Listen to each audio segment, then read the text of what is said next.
कल वज़ीर आज़म ने तकरीब से खिताब करते हुए कहा कि हमें अब मुत्तहिद होने की ज़रूरत है और उलमा से भी किरदार अदा करने की अपील की है। बिलावल भुट्टो ने भी जिम्मेदारी ले ली है कि पीटीआई को किसी ना किसी तरह मनाया जाए, हालांकि तहरीक इंसाफ के इसमें तहफ़्फ़ुज़ात हैं। सर, कितने पुरुमीद हैं आप लोग कि इसमें कुछ कामयाबी हो सकती है आपको? जी, हमने तो पहले भी पूरी कोशिश की है ऑपोजिशन से बात करने की, और प्रैक्टिकली हम आज भी मेज पर बैठे हुए हैं, उनका इंतजार करें। मेज से तो वो उठ कर गए हैं। तो हम तो चाहेंगे कि अब जब के जो भी सियासी एक दूसरे के खिलाफ ग्रीवेंसेस हो सकते हैं, लेकिन एक ऐसे वक्त जब हमें खैबर पख्तूनख्वा में और बलूचिस्तान में एक दोनों जगह पे एक फर्क किस्म की दहशतगर्दी का सामना है, और उसमें इत्तेहाद पसंदीदा बिल्कुल है और उसकी पूरी हम कोशिश करेंगे। लेकिन उसके साथ ये भी है कि नागुज़ीर नहीं है।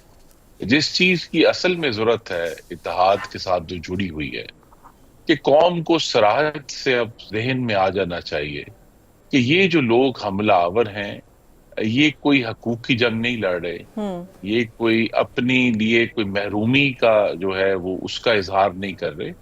ये पाकिस्तान की रियासत को डैमेज करना चाहते हैं। खैबर पख्तूनख्वा में तो वो बाकायदा तौर पे चाहते हैं कि जो साबिका कबायली इलाके हैं वहां उनकी वो सल्तनत बन जाए जहां उनका कब्जा हो। और बलूचिस्तान में तो और भी तशवीशनाक सूरत हाल है, क्योंकि उनके कोई उस तरह मुतालबे नहीं है।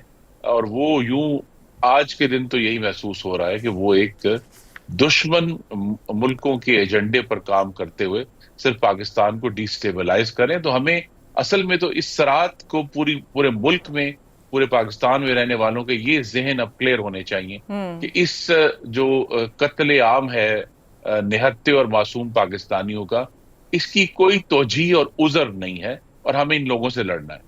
अच्छा, खुरम साहब, बलूचिस्तान में अख्तर मेंगल साहब हुकूमत के ख़िलाफ़ ही लॉन्ग मार्च करने पर मजबूर हो गए हैं, जबकि ये वो शख्सियत हैं जो हमेशा वफाक की सियासत पर यकीन रखते हुए आप लोगों के साथ थे, लेकिन अब कौम परस्त बलोचों के साथ और उनकी हिमायत में उनके साथ खड़े हो गए हैं और सड़कों पर हैं। ये सूरत हाल कितनी ख़तरनाक है आप लोगों के लिए?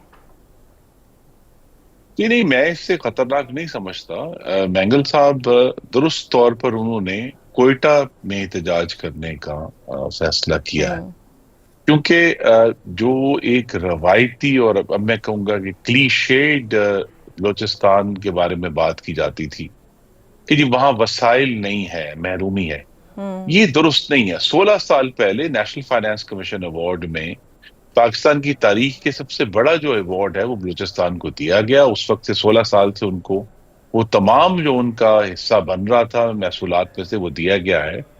वफाक से तो कोयटा तक तमाम वसाइल जा रहे हैं, उसके आगे नहीं जा रहे। तो उसके आगे तक पहुंचाने के लिए मामला तो अगर कोई उसमें खराबी है तो कोयटा में है, वहां दुरुस्त होना है। इसी तरह जो है जो ये कहना कि जी हम यहाँ कोई हकूक की जंग है, तो हकूक की जंग तो वो भी बलूचिस्तान असेंबली में ही उनके नुमाइंदों से ही लड़ी जानी है।